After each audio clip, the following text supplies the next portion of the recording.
آپ نے وہ مباہلہ والا واقعہ سنا ہوگا، واقعہ میں بیان نہیں کروں گا، اس کا ایک حصہ آپ کی خدمت میں پیش کرنا چاہتا ہوں کہ جب یہ قافلہ چلا تھا ادھر سے نجران کے عیسائی آ رہے تھے، جب ان کی نظر پنجتن پر ہوئی، ان 5 ہستیوں پر ہوئی، ان اہل بیت پر ہوئی، نجران کا سردار کہتا ہے کہ ان سے مباہلہ نہ کرنا، ان سے مقابلہ نہیں کرنا، نہیں تو کیا ہوگا، میں ایسے چہرے دیکھ رہا ہوں کہ اگر یہ کہہ دیں کہ اے پہاڑ تو اپنی جگہ چھوڑ دے تو پہاڑ بھی اپنی جگہ چھوڑ دے گا۔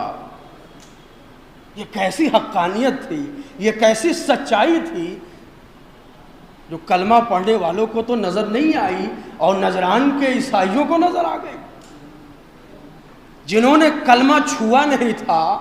جو کلمے کے قریب نہیں آئے تھے، انہیں یہ سچائی نظر آ گئی، اور کلمہ پڑھنے والا